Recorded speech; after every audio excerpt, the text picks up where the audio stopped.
Remotely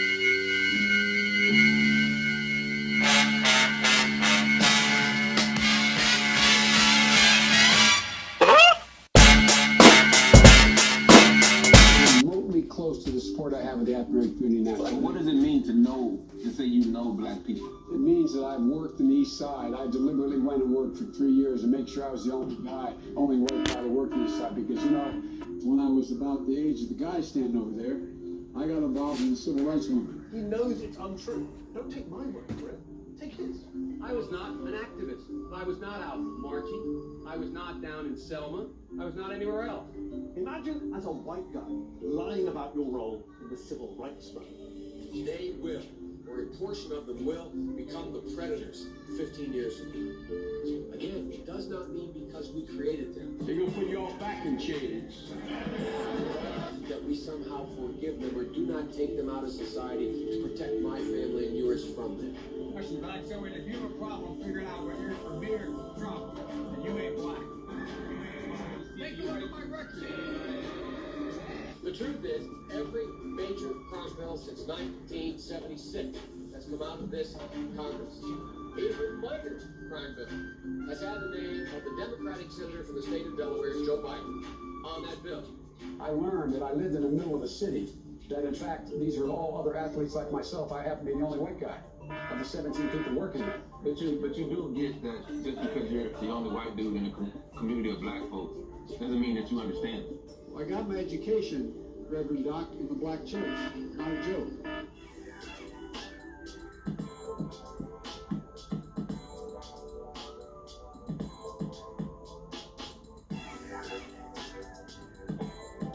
This today is a victory for you.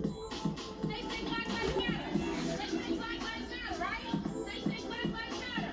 Oh, they don't care about Black Lives. They don't care about Black Lives.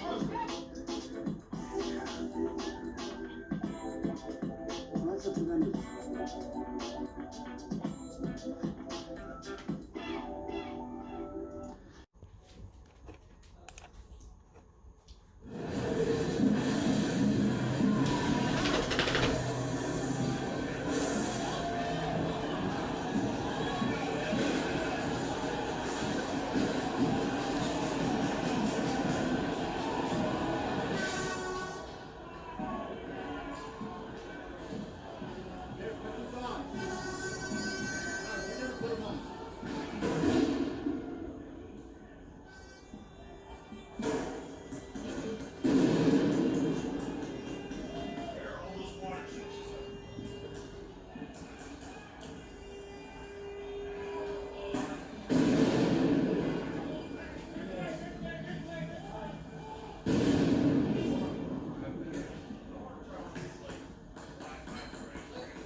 You do it.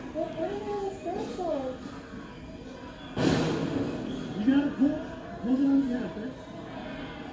Now pull me out.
Who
police have now moved into City Hall Park and taken over this area. In fact, you can see that we have officers here taking basically power tools to some of the temporary shelters that were built here and have been here for several weeks. So just a large operation happening right now. About 70 people moved out of the park and in fact moved north of this area. In fact, we have some video that was just shot about an hour or so ago showing police in their riot gear with the shields out, pushing these protesters and mostly homeless people north out of the park. What started as a protest against police brutality has really now evolved.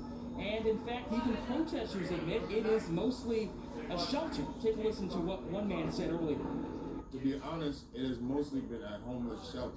And you have people in there who have canes, right? You have elderly people in there, and they're going to nowhere. Now, over the last month, police have had periodic clashes with this group of people, which called themselves Occupy City Hall Park. This started back on June 23rd as a protest against police violence. Obviously, they were looking to defund the police. They got $1 billion, in fact, cut out of the budget. And so after that stated goal was reached, the protest organizers said, you know what, we're going to end this, we're going to get out of here, but people who want to stick around can do that. And certainly about 70 people have done so to this point. So if we want to come back out here live, again, you can see that police are at work clearing out this park. We have tents and tarps, lots of graffiti out here. They just reopened traffic from the Brooklyn Bridge, and so we're trying to get out of the way there. But again, that is the latest here at City Hall Park and trying to safely stay out of traffic. And we're going to send it back to you guys in the studio. We all enjoyed saving your life. You know, evil comes in many forms, be it a man-eating cow or Joseph Stalin, but you can't let the package hide the pudding. Evil is just plain bad. You don't cotton to it. You gotta smack it in the nose with the rolled-up newspaper of goodness. Bad dog! Bad dog!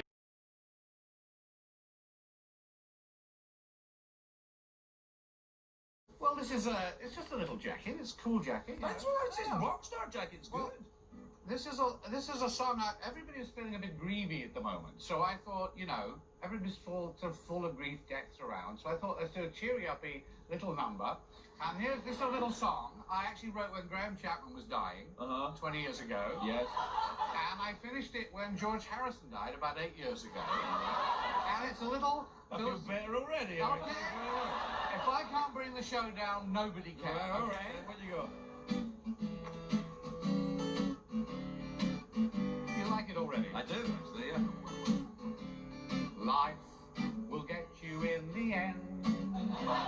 On this one thing you can depend. When you're on the bridge of death, don't hold your final breath, 'cause life will get you in the end. Life can drive you round the bend. You think it's never gonna end. Then somebody comes along and reminds you in a song that life will get you in the end. Rattling round the universe as a human being, while it could be worse. Life's a gift, it's not a curse, so live